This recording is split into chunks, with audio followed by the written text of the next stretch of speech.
tiny maiden found sleeping in the snow, was unlike any child ever born. The snow had been falling for 6 hours when Sergeant Mara Voss found the child. She almost stepped on her.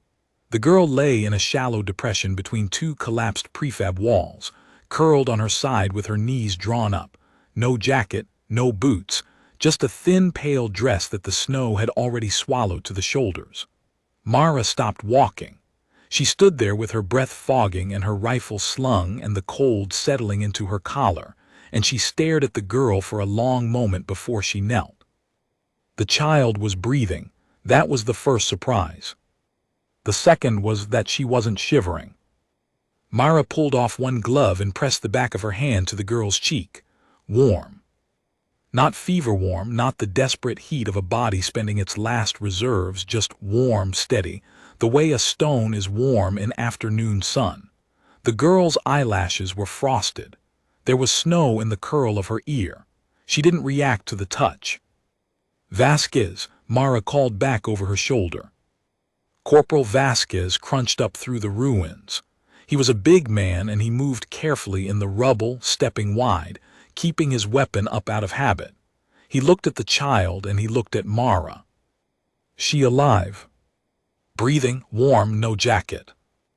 Vasquez crouched and examined the girl without touching her.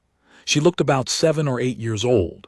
Dark hair, pale skin that had the quality of something cast rather than grown, too even, too smooth. No scrape marks on her knees. No dirt under her fingernails. Her hands were folded near her chin as if she'd been placed rather than fallen. No footprints, Vasquez said. Mara looked up. He was right. The snow around the girl was unbroken except for Mara's own tracks coming in. If the girl had walked here, she'd walked before the last 2 inches of snowfall. But she lay on top of the snow, not under it, which meant she'd arrived after the snowfall began, which meant she'd arrived without walking. Neither of them said anything for a moment. "We can't leave her," Mara said. Nobody said leave her. Mara scooped the girl up. She weighed almost nothing, less than she should, less than any child of that apparent age and size should weigh. It was like lifting a coat draped over a hanger. Mara tucked the girl against her chest and pulled her own jacket open and wrapped it around both of them, and the child made a small sound, the first sound she'd made, a single syllable with no language in it. Not a word, just a sound. They went back to the transit shelter that served as their forward observation post, which had 1 functioning heat coil and 3 blankets, and a field ration kit that Vasquez had been rationing with painful discipline for 11 days. Mara laid the girl on the better of the 2 sleeping mats. She didn't wake up. "Log it," Vasquez said. "To who?" Half of Firebase Corpsmen went quiet yesterday. "To whoever answers." Mara logged it. She gave coordinates, description, physical condition, discovery circumstances. She flagged it urgent. She sent it on 3 frequencies. Nobody answered any of them. She sat down on the floor next to the sleeping mat and watched the child breathe. The war had been going on for 19 months. Not a long war by human standards. Long enough. The Veth had come in their seed ships. That was what humanity called them, seed ships, because that was exactly what they looked like. Enormous dark pods that split the atmosphere on re-entry like something germinating. And they had not opened communications, had not made demands, had not explained themselves in any language that human linguists had yet decoded. They had simply begun the alteration. That was the other name for what the Veth were doing. The alteration, not an invasion exactly, not a colonization exactly. Something stranger and more patient than either. They were changing the land. Certain zones, wherever their ground ships moved slowly across the terrain for long enough, began to produce different chemistry. Different soil compounds, different atmospheric concentrations at ground level, different electromagnetic signatures. Things grew in those zones that hadn't grown anywhere before, complex root structures surfacing from depths no geological survey had found anything at. Organic structures that weren't plants, weren't animals, occupied some taxonomic category that human biology hadn't built a box for yet. And occasionally, in the middle of those structures, they found people. Not people who had been taken and altered, not people who had wandered in, people who had not existed before. People found lying in the altered zones like things that had risen from the earth itself, fully formed, breathing, alive, with no history and no origin and no explanation. 6 had been found in the first year, then 14, then 31. The Vethborn, somebody in the military had called them, and the name stuck in the way grim names do during wartime. They were all adult or near adult when found. They had no language but acquired it in weeks. They had all the physical characteristics of humans but moved strangely, ate little, didn't seem to sleep the way humans slept. They tested as human on every genetic assay. They tested as something else on tests that didn't have names yet. Mara had read all the available documentation on the Vethborn during her transit to the forward zone. She'd read it twice. She'd found no case of a child being found, no case of a Vethborn less than 14 years of apparent age, no case of one being found outside an active alteration zone. She looked around the shelter at the unaltered concrete walls, the undisturbed snow outside, the ordinary ruined streetscape of an ordinary human town that the Veth had moved through like weather. The girl sighed in her sleep. She woke up 8 hours later. Mara was on watch at the single window when she heard the movement behind her. She turned slowly. The girl was sitting up on the sleeping mat with her legs folded and her hands in her lap, looking at Mara with large dark eyes that contained no confusion, no disorientation, no fear, just attention. Dense, clean, absolute attention, the way an animal attends to something before it decides whether the thing matters. "Good morning," Mara said, because she didn't know what else to say. The girl looked at her. "Are you cold?" "Nothing." "Are you hungry?" The girl tilted her head slightly. It was not a human gesture. It was too precise, a specific angle held for a specific duration and then released like a measurement being taken. Mara had seen it before. She'd seen it in the documentation. In the summary reports about the Vethborn, the ones the medical team had run observations on, there was a notation. They monitor and catalog. They are always cataloging. "Vasquez," Mara called, keeping her voice flat and calm. He was awake in 4 seconds. Military training. He came in from the back room and stopped in the doorway and looked at the girl, who looked back at him with the same total attention. "Okay," he said. "Yeah. She's one of them." "I think so." The girl watched them talk about her. There was no distress in her face at being discussed, but there was no blankness either. Mara had heard soldiers say the Vethborn were empty, that they looked like people but nothing was home. That wasn't true. Something was very much home. It was something different from what was usually home in a human face, but it was present and it was watching and it was working.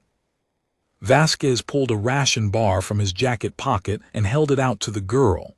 She looked at it. She looked at him. She reached out and took it with 2 fingers, holding it away from her slightly, and she didn't eat it. She turned it over in her hands the way you turn something over when you're studying its construction. "Kid," Vasquez said, "you eat it." She looked at him. He mimed eating. He opened his mouth and pointed to it and then made a chewing motion and pointed to the bar. It was absurd. Mara would have laughed if the situation allowed for laughter. The girl watched the whole mime with complete seriousness. Then she brought the bar to her mouth and bit off the corner and chewed it with the same precision she did everything, deliberate, thorough, as if nutrition were a task to be performed correctly. "There you go," Vasquez said. The girl swallowed. Then she said in English, in a voice that was light and clear and slightly too well-formed for a child, "What is this place?" Not a question, a categorization. Mara knelt so she was eye level with the girl. "It's a shelter, a building. We're staying here for safety." "Safety from what?" "The Veth." The girl looked at her. Something in her face shifted, a micro-movement of the muscles around the eyes that was too subtle to read, too precise to be unconscious. Veth, she repeated, tasting the word the way she'd been tasting the ration bar, examining its construction. "Do you know that word?" Mara asked. "I know everything," the girl said, with no arrogance in it, no boast, a statement of condition. "I know this word is not the word they use for themselves. I know the word I would use is not a word you can hear. I know this food is deficient in 11 compounds my body requires and does not require 42 compounds my body does not use." She paused. "I know you found me in the snow. I know you carried me. I know your left shoulder has been repaired with non-biological material." Mara's hand went involuntarily to her left shoulder. Shrapnel injury from month 3 of the war. Titanium plate. Standard reconstruction. "How do you know that?" she said. "The way you move," the girl said. "The angle of your arm when you turn, the slight delay in the left side lateral rotation." She tilted her head again. "You were afraid when you found me. You are less afraid now. You are curious. That is a better state." Vasquez said very quietly to Mara, "We need to report this." "I know," Mara said. "I've been trying." "Try harder." She tried harder. She spent an hour working the radio frequencies while Vasquez sat in the main room with the girl and didn't talk to her, and she didn't talk to him. And they watched each other with mutual wary respect, the way two animals might share a water source. Mara got one response, a broken signal from the command relay at what used to be Harmon Base, 20 miles northeast, and she relayed their coordinates and basic status, and the discovery of a possible Veth-born child, and she wasn't sure how much made it through before the signal broke up again. When she came back into the main room, the girl was standing at the window, looking out at the snow with her hands clasped at her back, an adult posture, a posture that sat wrong on the small body, and Vasquez was sitting on the floor eating from a field ration tin, watching her. "She been there long?" Mara asked. 10 minutes, hasn't moved." Mara went and stood near the girl. From this angle she could see the girl's face in profile. The precision was there again, the stillness, the contained watchfulness. But there was something else too, something harder to name. A quality of attention directed outward at the snow and the ruins that had weight to it. "What are you looking at?" Mara asked. "Everything," the girl said. "What happened to this place?" "The Veth came through." "My people," the girl said. "No emotion in it, a fact." "Yes. They did this." Still no emotion. Just the fact being placed carefully, like a stone being added to a structure, testing the balance. "Yes," Mara said. The girl was quiet for a moment. "I did not ask them to." Mara looked at the girl's profile, the small, serious face. Did you come from them? I mean, do you remember, is there a beginning you remember, a place you were before this?" "No," the girl said. "There is only here. There is only now and what I know and what I am." She paused. "But I know what I am, and I know that what I am is not only what they made." It took 2 more days to get a clean enough signal for a real transmission. In those 2 days Mara learned the girl's name, or rather the approximation of it that she'd allow in human language. She said to call her Fen, which was the closest sound equivalent to something in a frequency range human ears couldn't fully process. She learned that Fen ate small amounts of ordinary food, but seemed to derive more sustenance from something environmental, atmospheric, something she absorbed rather than consumed.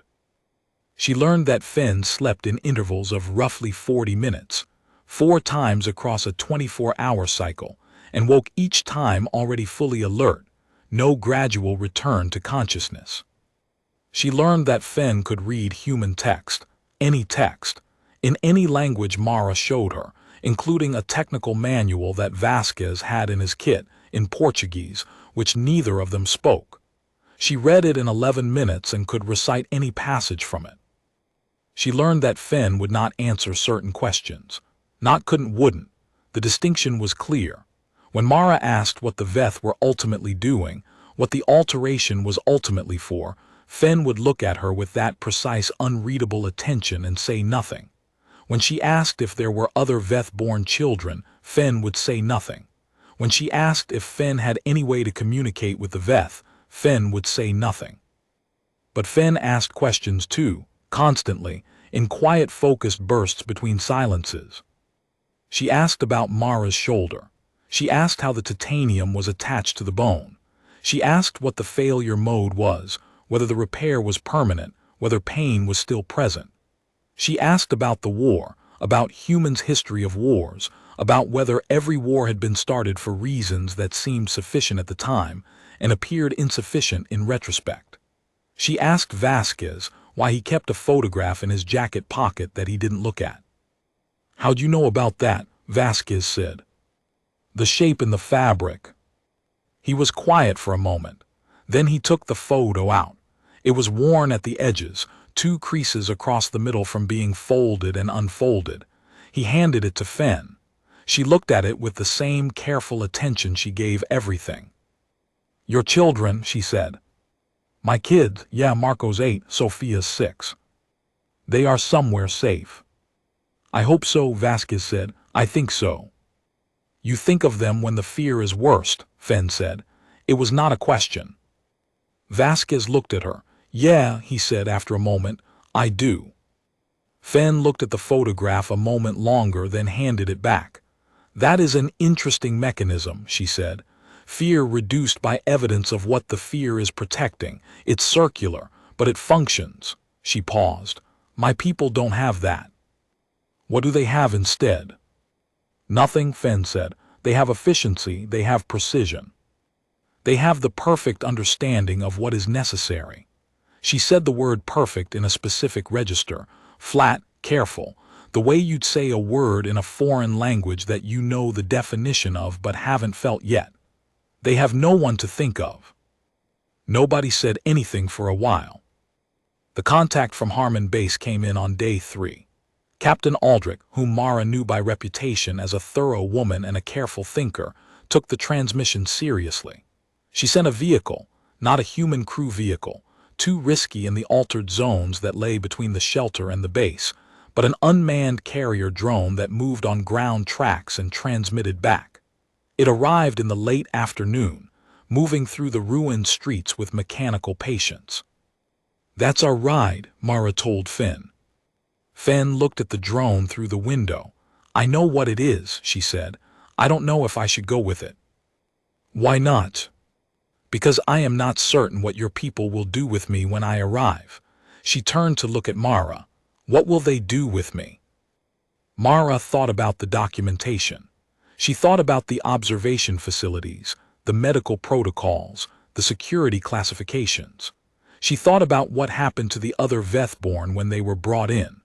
Some of them had remained at the facilities willingly, and some hadn't been willing, and it was unclear from the documentation what had happened to the ones who weren't willing. "I don't know," she said. "I'll be honest, I don't know exactly." "You think it will not be comfortable?" "I think it will be careful. They'll want to understand you."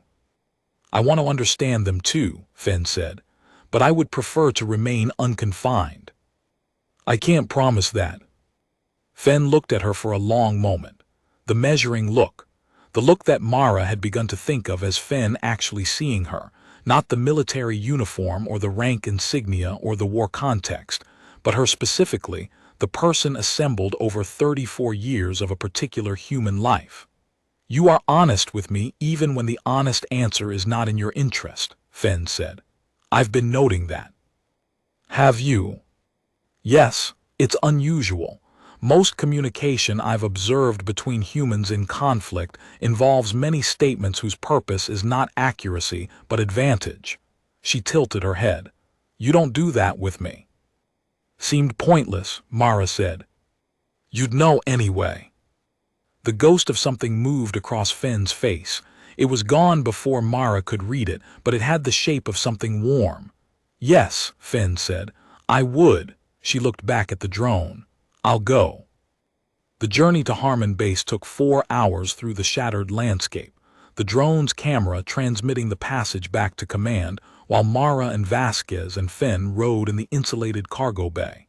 Fenn sat cross-legged and watched the walls of the cargo bay with the same attention she gave everything, as if the interior surfaces had information to offer. She didn't show anxiety. She didn't show fear. But at one point, when the drone passed through a zone where the alteration was visible, the ground outside the ventilation slat had that particular unnatural regularity to it, the subsurface root structures pushing up through the frozen earth in precise geometric patterns. Fenn went very still, and something moved through her face that Mara hadn't seen before. Not fear, not recognition exactly, something more complicated, a person confronting something they understand perfectly and feel imperfectly. The face of someone watching the place they came from pass by the window. Mara didn't say anything. She just stayed where she was and let Fenn have the moment. Vasquez, quietly, took out the photograph of his kids and looked at it for a few seconds and put it back. Harmon Base was underground, had been underground since month 4, after the Veth demonstrated what they could do to surface structures when they chose to. It was a maze of reinforced corridors carved into bedrock, lit by LED strips, smelling of recycled air and machine grease, and too many people in too few square meters. Captain Aldrich met them at the vehicle bay. She was a compact woman in her 50s with gray at her temples and eyes that took in information quickly and filed it away. She looked at Fenn with controlled professional composure. "Hello," she said to Fenn. "My name is Aldrich." "I know," Fenn said. "You're in command of this facility. You're cautious and you're intelligent and you're under significant pressure from people above you who are less cautious and less intelligent." She paused. "You're afraid of me. That is rational. I would recommend not letting it govern your decisions." Aldrich looked at Mara. Mara made a small gesture with one hand. "I know." "We'd like to understand you better," Aldrich said to Fenn. "I know," Fenn said. "I want to understand you better too. I have some conditions." "You're in a position to have conditions." "Yes," Fenn said, simply and without aggression. "I'm not a prisoner. I came here voluntarily because Sergeant Voss was honest with me. If you want my continued voluntary cooperation, which is worth significantly more than my compelled cooperation, you'll hear my conditions." There was a pause. Aldrich glanced at Mara again. Mara thought, "She's right, you know. Whatever she knows, she's going to give you more of it if she trusts you than if she doesn't." "Go ahead," Aldrich said. "I stay with Sergeant Voss," Fenn said. "I speak to researchers only with her present. I am not confined unless there is a specific demonstrated threat I pose, not a theoretical one. And you stop doing the thing you're doing with the other ones." The air in the vehicle bay changed quality. Aldrich's face didn't move, but something in her posture shifted. "What thing?" she said. "The reduction protocol," Fenn said. "Whatever you're calling it internally. The process by which you're attempting to suppress their secondary capacities through neurological intervention." She looked at Aldrich steadily. "It doesn't work. It causes damage. The ones you've done it to are less useful to you and more distressed than the ones you haven't. I know you don't have confirmation of this from the ones who have undergone it, because after it they can't articulate the difference clearly. But I can tell you from the outside that it's visible. The cost is high and the benefit is zero." Another silence, longer this time. "How do you know about that?" Aldrich said, in a careful, controlled voice. "I know about everything," Fenn said. "I told the sergeant that on the first morning. The compound I can describe in sufficient technical detail for you to verify. I'd prefer you stop." She paused. "It's not that the procedure produces pain. It's that it produces a specific kind of loss that has no name in your medical literature yet. And the ones who have had it done look from the outside like they have something missing. It's unpleasant to see." Mara watched Aldrich's face. The captain was a controlled woman and she was controlling herself now. But Mara had been reading soldiers for 12 years, and she could read the calculations happening behind Aldrich's eyes. The assessment of what this child knew, how she knew it, what the implications were, whether the advantages of genuine cooperation outweighed the institutional momentum toward control. Whether to treat this as a threat or a gift. "I can't speak to," Aldrich began. "You can," Fenn said. "You have authority here. You don't want to be on record as having confirmed the protocol to someone external to your chain of command. I understand, but I'm asking you to make a decision, not file a report. Those are different things." The measuring tilt of the head. "I would like to help you. I have reasons for that. I know you have reasons to want my help. There's an alignment here, but alignment requires trust. And trust requires that you treat me as something other than a specimen." It took Aldrich a long moment. Then she said, "Voss, you're with her. Both of you report to medical for assessment, and then she gets quarters near yours." She looked at Fenn. "The other matter you raised, I'll look into it." "Thank you," Fenn said. It wasn't gratitude exactly. It was acknowledgement, the closing of a transaction. But Mara heard something under it, the relief of a thing that has been trying to communicate finally being heard, and she thought, there it is. There's the thing she said her people don't have. The thing that's not only what they made. The next 6 weeks were the strangest of Mara's life, which was saying something, given the preceding 19 months. Fenn was worked with by researchers. Mara was present for all of it, as agreed, and she watched the careful process by which human scientists tried to map something their tools hadn't been built to map. Fenn cooperated with full patience. She answered questions with precision. She drew diagrams of Veth biology and Veth communication structures that sent the xenobiology team into 4-hour arguments. She described the alteration process in terms that were initially incomprehensible, and then, slowly, as the scientists' vocabulary expanded to meet her, became terrifying in their clarity. The Veth were not invading, they were gardening. They had done this before, on other worlds across spans of time that made the history of human civilization look like an afternoon. They moved through a biosphere, seeded it, altered it at the fundamental level, not destroying the existing life but transforming the conditions from which life arose, preparing the soil, if you wanted the agricultural metaphor, for a different kind of growth. The altered zones were nurseries. The root structures were delivery mechanisms. The Veth-born were the product, not weapons, not scouts, not shock troops. Seedlings.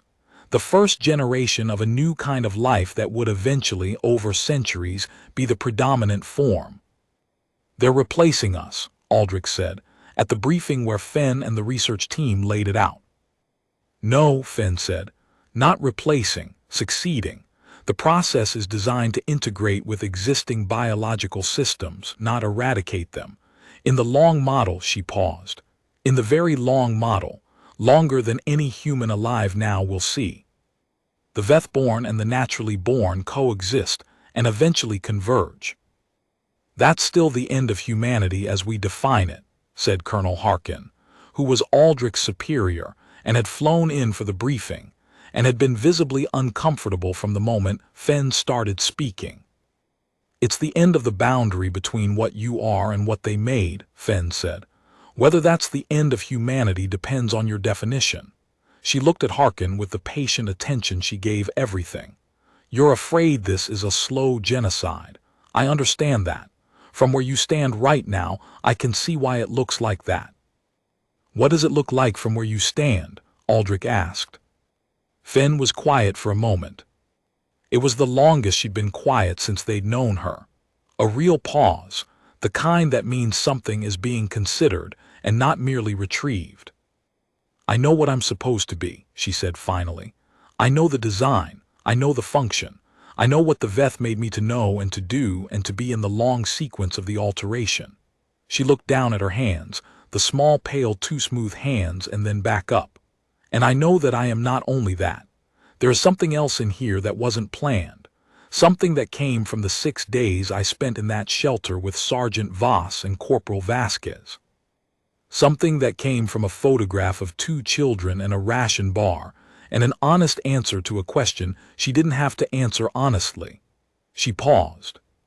The Veth believe that what they're making will be better because it will be more perfect, without the irrationalities, without the inefficiencies, without fear and grief and the desperate love of people who are afraid of losing each other. She tilted her head. But I have observed those things now, closely, and I do not think they are inefficiencies. The briefing room was very quiet. What do you think they are? Mara asked. Fen looked at her, the full dense total attention. I think they are the mechanism, she said. The thing that makes you fight even when the rational calculation says stop. The thing that makes Corporal Vasquez carry a photograph into a ruined building in the snow. The thing that makes you carry a sleeping child rather than leaving her because leaving her was the safer tactical choice. She looked around the room. The Veth designed for perfection, but perfection has no reason to struggle. Perfection has no use for stubbornness or fury or grief. Perfection doesn't need to win because it already knows it's right. She looked back at Mara. You need to win because you have something to go back to. 3 weeks after that briefing, Fen began to communicate with the Veth. It wasn't something she'd announced. Mara came into Fen's quarters one morning. They were small quarters, a room not much bigger than a walk-in closet, but Fen had never complained about this, seemed genuinely unbothered by the size of spaces, and found Fen sitting in the center of the floor with her hands in her lap and her eyes open, transmitting in a frequency that the monitoring equipment barely registered, but that showed up, just barely, as a trace on the electromagnetic sensors the research team had installed. Mara sat down on the floor beside her and waited. After 20 minutes, Fen's focus returned. She looked at Mara. They know where I am, Fen said. I assumed. They know I've been providing information to your people. And there is no concept in Veth for what they feel about it that I can translate directly, Fen said. She was picking her words carefully, which was unusual. The closest I can come is, they find it a deviation from the pattern, not a betrayal. Betrayal implies a loyalty they believe in. The pattern is what's expected. I've deviated from the expected pattern. They're analyzing it.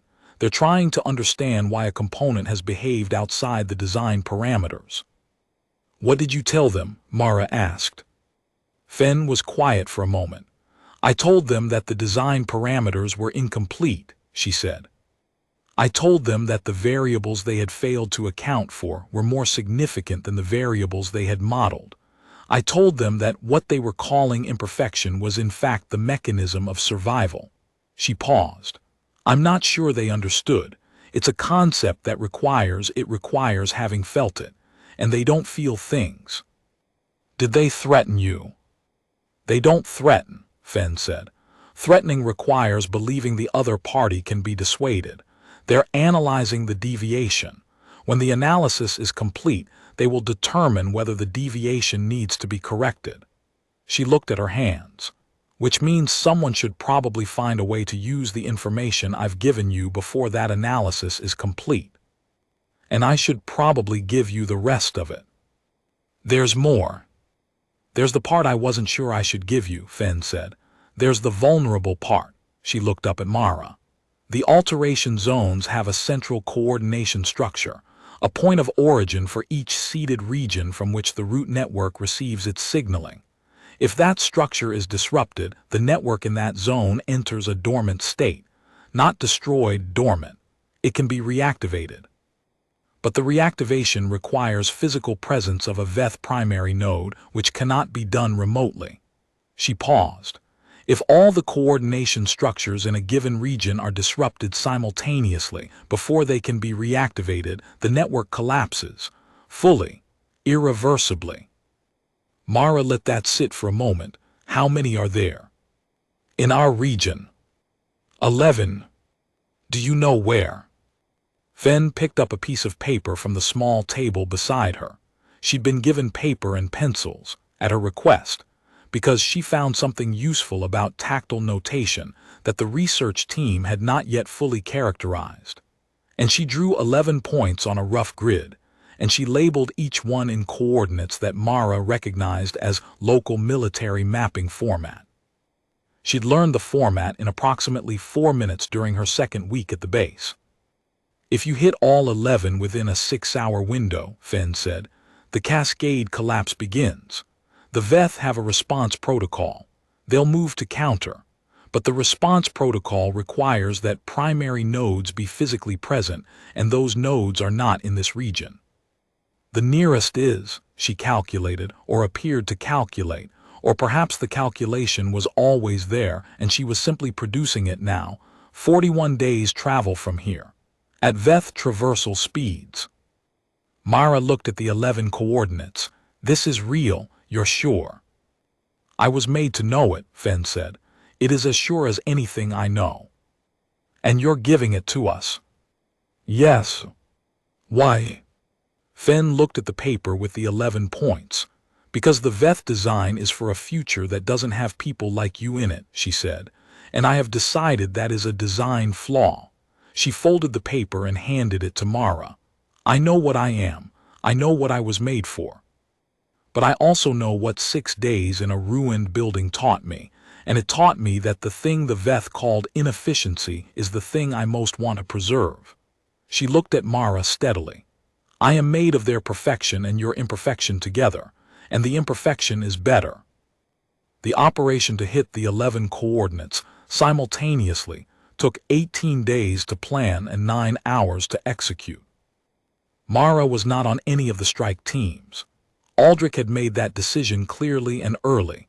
Mara's value was as Fenn's interface, and Fenn was too important to strategic coordination to be left without her primary established contact. Mara understood the reasoning, and hated it with the particular quiet ferocity of a soldier who knows the reasonable argument is right and wishes it weren't. She spent the 9 hours in the operations center with Fenn, watching the strike reports come in. Vasquez was on Team 4, hitting a coordinate 40 miles northwest. Mara didn't let herself think about that. She watched the screens. First coordinate confirmed, 7 minutes. Second confirmed, 11 minutes. Third, delayed, then confirmed. The team had encountered Veth-form resistance at the outer perimeter, the living structures that the root network produced for its own defense, and had lost 2 people before breaching the center structure. Mara looked at the confirmed notation and thought about the 2 people and then looked away. Fourth confirmed. Fifth confirmed.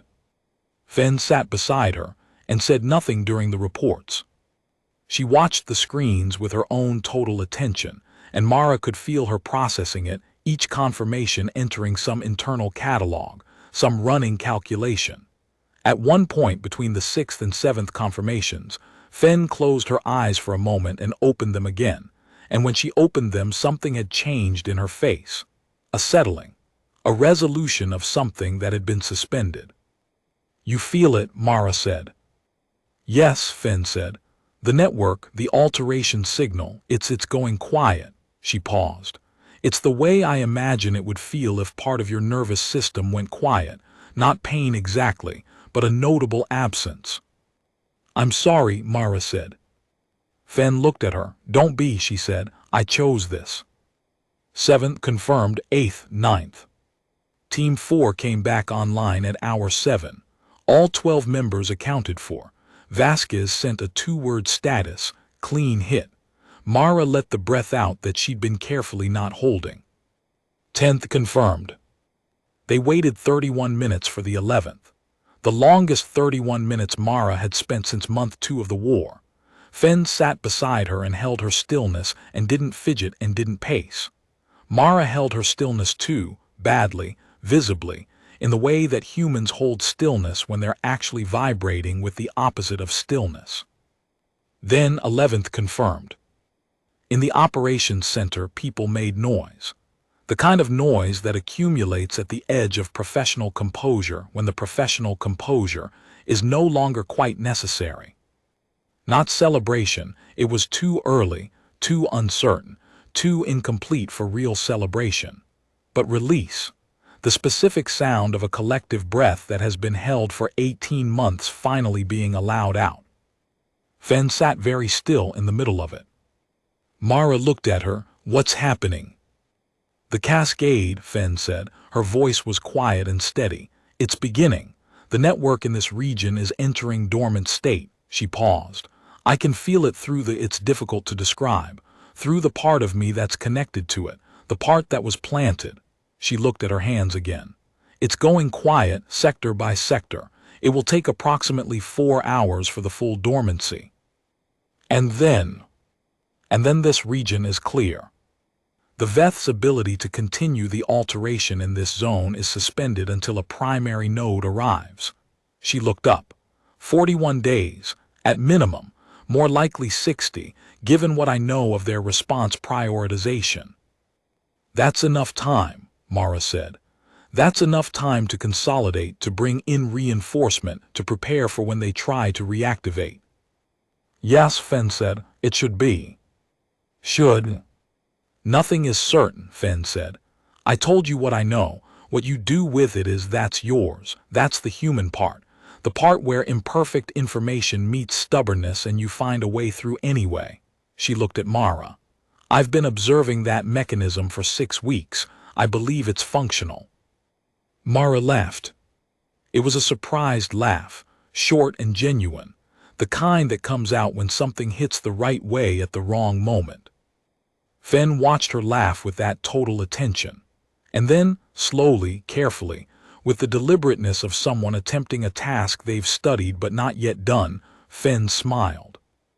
It was a strange smile, slightly too precise in its construction, the muscular architecture of it more intentional than reflexive. But it was real. Mara had been watching Fen's face for 6 weeks, and she knew the real from the calculated. "Practice," Mara said. "I've been studying the mechanics," Fen said. "I think the execution needs work." "It's good," Mara said. "It's actually pretty good." They stayed in the operations center until the last of the 4-hour dormancy cascade ran through. By the time it was complete, half the base had found reasons to be in or near the operations center, drawn by the readouts, by the news moving through the corridors.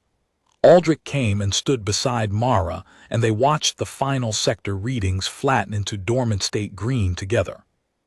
"How is she?" Aldrich asked, quietly looking at Fen. "She's okay," Mara said. "She's doing something I don't have a word for, and she's okay." Aldrich nodded.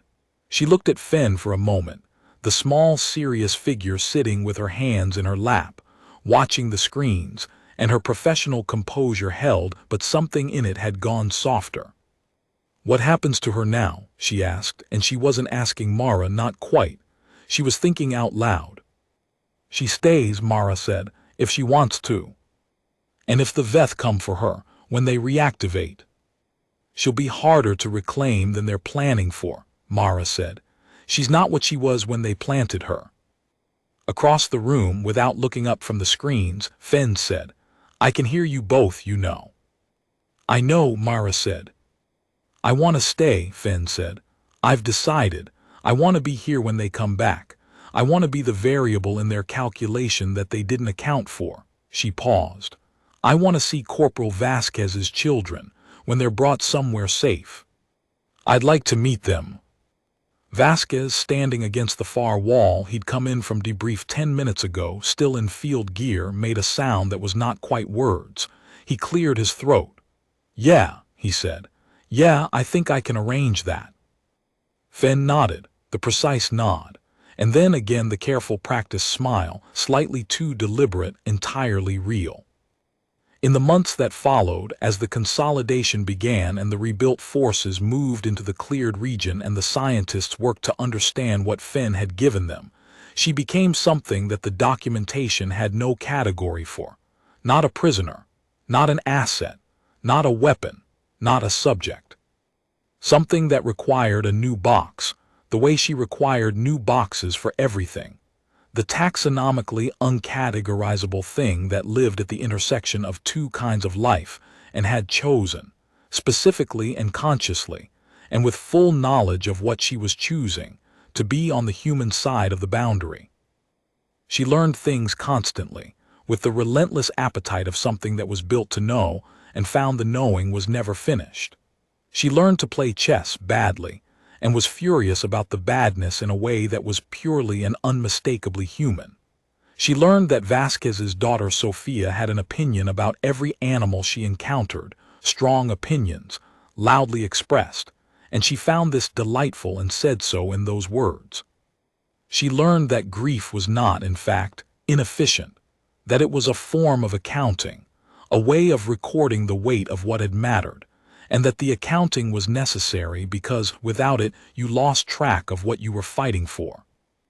She learned that Mara had a younger brother she hadn't spoken to in 2 years before the war, and hadn't spoken to at all during it because the uncertainty was too heavy to carry on top of everything else.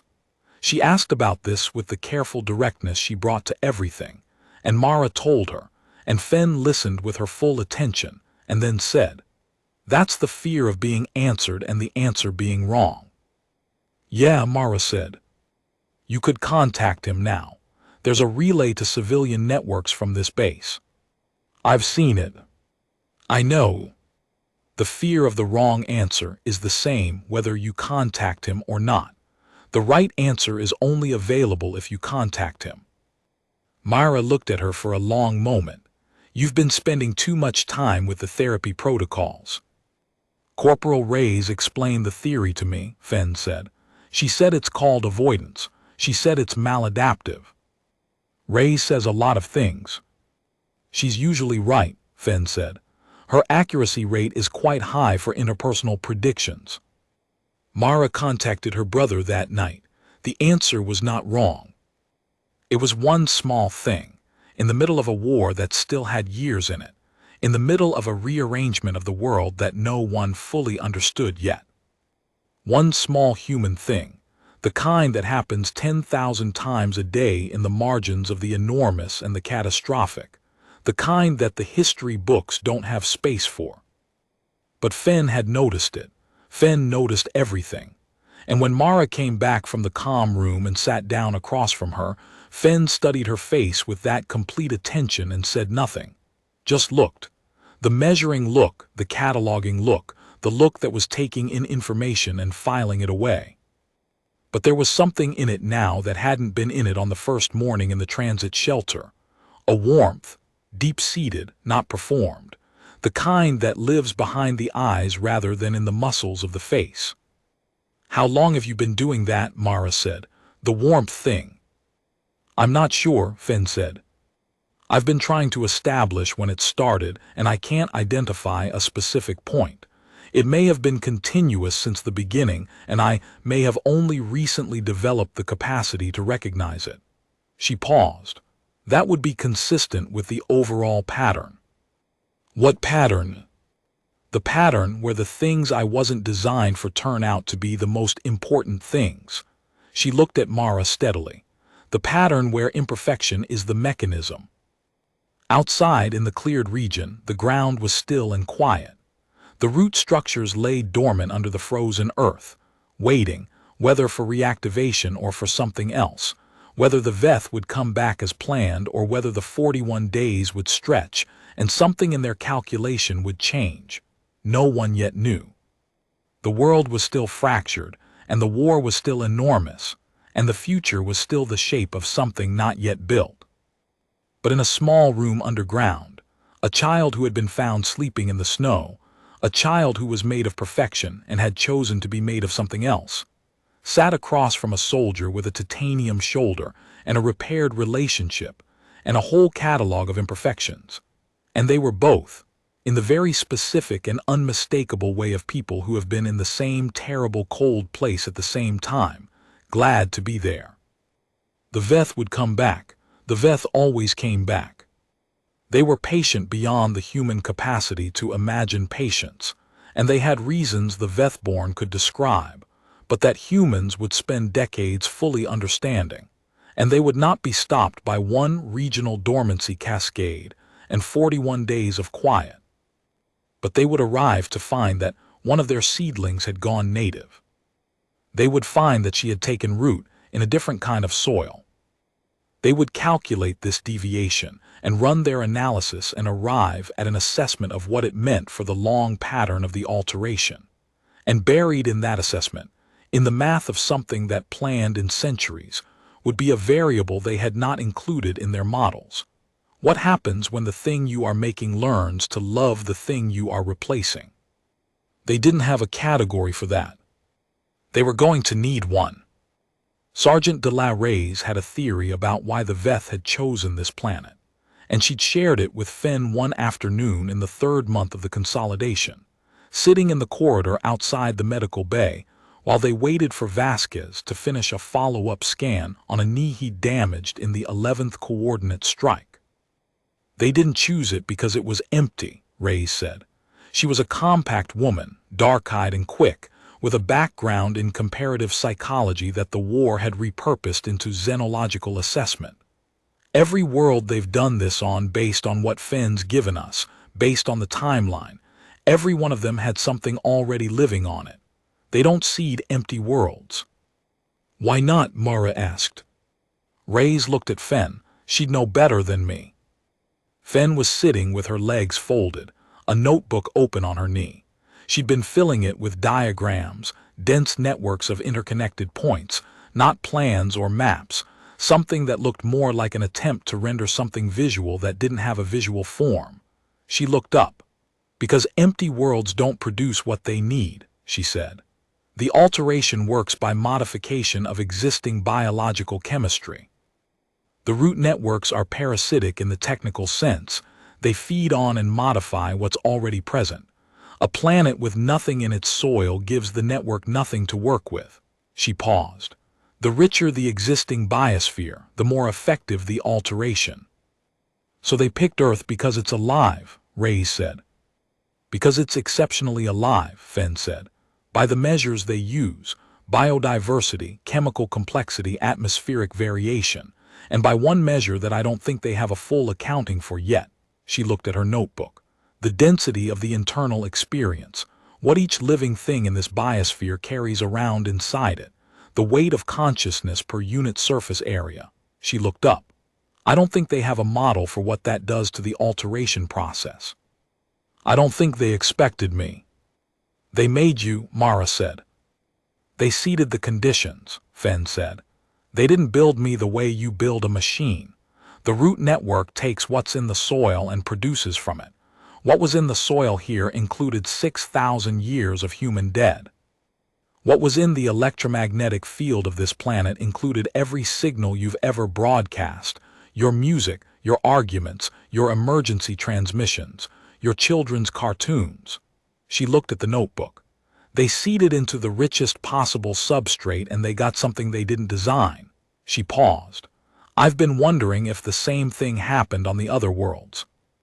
If there are others like me somewhere, in some previous garden, who chose the thing they were planted in over the purpose they were planted for. Neither Mara nor Reyes said anything for a moment. That's a comforting thought, Reyes said finally, and a terrifying one. Most true things are, Fenn said. Vasquez came out of the medical bay and saw them sitting in the corridor and said, "What are you all doing on the floor?" And they explained, and he said, "Well, move. My knee is killing me and I need that wall space," and they moved. And he lowered himself down with a controlled grunt that he was clearly trying not to let be audible. And Fenn watched this process with her full attention and then said, "The cartilage damage is worse than they told you." "Thank you, Fenn, that's very helpful. You should tell them the full description when the pain is active. You're minimizing when you report." "That's what soldiers do," Vasquez said. "Why?" "Because weakness in front of strangers feels dangerous," Mara said, "even when the strangers are your own medical team." "That's maladaptive," Fenn said.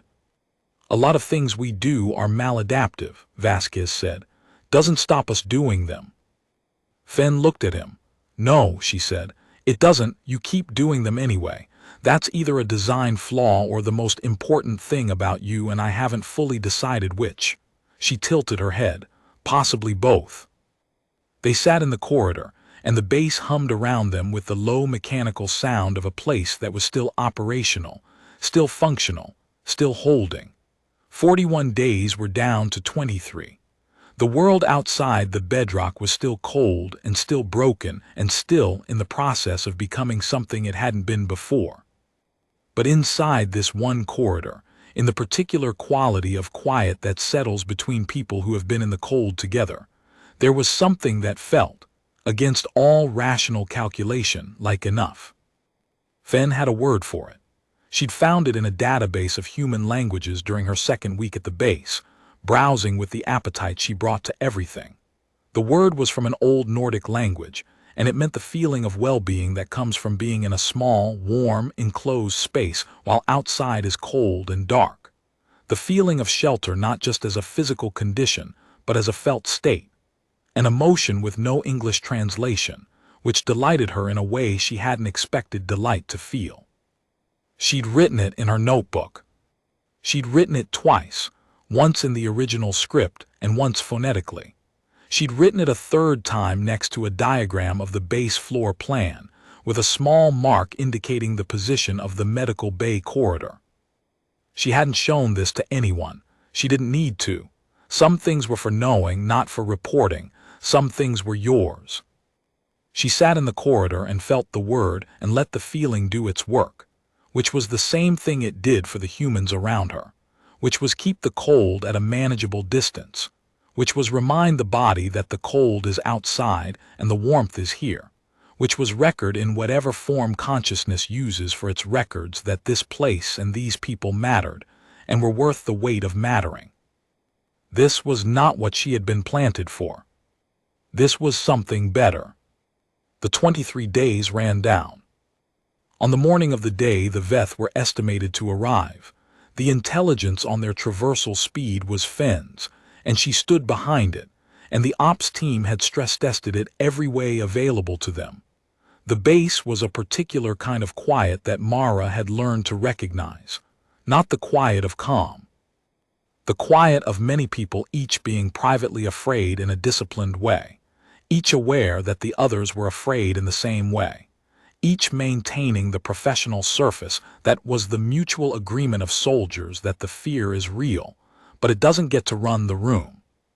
She found Fen at 400 sitting outside the operations center door, on the floor, notebook closed in her lap. "You should be inside," Mara said. "I know," Fen said. "I wanted a minute first." Mara sat down next to her. The corridor was empty, lit by the LED strips, smelling of recycled air and the particular smell of a facility that had been occupied and tense for too long. A familiar smell by now. Scared, Mara asked. "I don't have a direct equivalent," Fen said. "There's something that functions similarly, a heightened state, the sense that what happens next is not yet determined." She paused. "It's unpleasant, but I think it's the right way to feel about unresolved situations. I think the unpleasantness is the mechanism. It keeps you paying attention." "Yeah," Mara said. "That's fear. Welcome to it." Fen was quiet for a moment. "I've been thinking about what I'll tell them," she said, "when they arrive. When they try to interface with me." She looked at her notebook. "I know how to communicate with them. I know the frequencies they'll reach out on. Aldrich wants me in the loop for any communication attempt." "She's right to want that." "I know." Fen turned the notebook over in her hands. "I've been trying to decide how to tell them what I am now. There's no translation for it that they'll find valid. They'll classify me as corrupted. They'll treat everything I say as distorted by the corruption. They don't have a framework in which a deviation from the designed pattern can be an improvement." "Can you give them one?" "I can try," Fen said. "I've been working on it for 3 weeks. The argument is this, that what they're calling corruption is in fact the successful completion of the alteration. That I have absorbed the environment, incorporated it, become a synthesis of what they planted and what they planted it into, which is exactly the eventual outcome the alteration is designed to achieve. I'm just earlier than expected. I'm ahead of the curve." Mara looked at her. "That's either going to be brilliant or it's going to make them very angry." Both, I think, Fen said. Sequentially, first brilliant, then angry when they realize the implication that the synthesis I represent isn't moving toward the Veth ideal but away from it. That the successful completion I'm describing involves keeping the inefficiencies. She tilted her head. They may decide to reclaim me. Let them try, Mara said. Fen looked at her, the full attention, the warmth that was behind the eyes rather than in the muscles of the face. Yes, she said. Let them. She stood up smoothly, the uncanny ease of a body that moved as if it had been considering gravity all its life rather than experiencing it as a limitation. She held out her hand. It was a gesture she'd learned in the second week at the base, studied it carefully and added it to the catalog of things she did now because they were right for the context, because they were human, because they were hers. Shall we go in? Mara took her hand. Small and warm, that particular quality of warmth that had been the first strange thing, the thing that had started all of it, the warmth of something alive in a way that wasn't exactly the way humans were alive, but wasn't less. They went in. The Veth arrived at 6:11. They came in from the northwest, moving along the surface in 3 ground ships that the sensors picked up at the outer range limit, moving with the slow, patient progress of things that didn't hurry because hurrying had never been necessary. They stopped at the edge of the dormant alteration zone. They were, Fen said, broadcasting on the interface frequencies, not language exactly, not a demand or a greeting, but the Veth equivalent of an acknowledgement of presence. We are here. This is noted. Fen transmitted back. The response took 40 seconds. Then it went for 3 minutes in a frequency range the monitoring equipment rendered as a visual field, dense, shifting. Nothing the human eye could parse as information, but that Fen followed with her full attention, her eyes moving slightly, tracking something in the pattern. Then she sat back from the equipment. She was quiet for a moment. What did they say? Aldrich asked. They said many things, Fen said. The short version, they acknowledge that the dormancy cascade occurred. They identify it as human action guided by information provided by a deviated Veth-born component. They are assessing whether to reclaim the component, terminate the component, or proceed to reactivation. She paused. I told them the synthesis argument. They're processing. And the rest, what was the longer version? Fen looked at the monitoring equipment. They told me what they're working toward, she said. The full long model, the goal at the end of the centuries of work. She paused. It's not what you think. It's not a takeover. It's not a replacement. It's a kind of the word is closer to reconciliation than invasion. They believe that the separate categories of life, the biological complexity of worlds like this one, the extended consciousness of the Veth form, are components of something that should not remain separate. They believe the universe is producing toward a convergence, and that they're accelerating a natural process by orders of magnitude. The room was quiet. They might be right, Reyes said carefully. They might be, Fen said, but the process as designed assumes the biological forms being modified are passive substrate, material. That assumption is wrong. I'm the proof that it's wrong. She looked at Aldrich. I told them that. I told them I'm not a product of their design alone. I'm a product of the interaction between their design and the material isn't passive. It talks back. It pushes back. It loves and grieves and carries photographs and makes jokes that are only funny in context. She paused. I told them that if their goal is genuine convergence, they can't do it to this species. They have to do it with it. What did they say? They're still processing, Fen said. It's a large revision to a very old model. The 41 days that had been 23 that had been 0 stretched back out into something less certain, more open, not 41 days to invasion, but an undetermined period of something harder to name. Negotiation was the closest human word. The Veth didn't have the concept of negotiation, but they had the concept of recalculation, and Fen was in the recalculation now, the deviation that had become too significant to categorize as noise. She was a signal. In the weeks that followed, while the back channel that the human side carefully did not call diplomacy, and the Veth side carefully did not call retreat proceeded through Finn's mediation, she continued to be what she was. She played chess badly and improved incrementally and was furious about the incremental pace of improvement. She learned that Sofia Vasquez had decided her favorite animal was the pangolin, specifically because it was, in her words, a lizard that wanted to be a pinecone. She cataloged the idioms in the 7 languages she'd picked up at the base, the ones that had no direct translation, and she kept the list in her notebook next to the Nordic word for warmth inside when outside is cold. She continued to practice the smile. It got better. It still had the quality of something intentional, something studied rather than reflexive, but that was all right. Humans were full of things that looked natural and weren't habits built deliberately over time until they settled into the bones, ways of being that started as effort and became ease. She was, after all, still early. She had a long time to practice. And outside, under the frozen earth, the root networks lay quiet in their dormant state, neither dead nor growing, waiting for a signal that might come in a different form than the one they'd been designed to receive. Waiting for the negotiation to find its way to the word that meant neither conquest nor surrender but something else, something that lived between, something that had no name yet in any language Finn had catalogued. She'd find the word, she was good at that. She had time,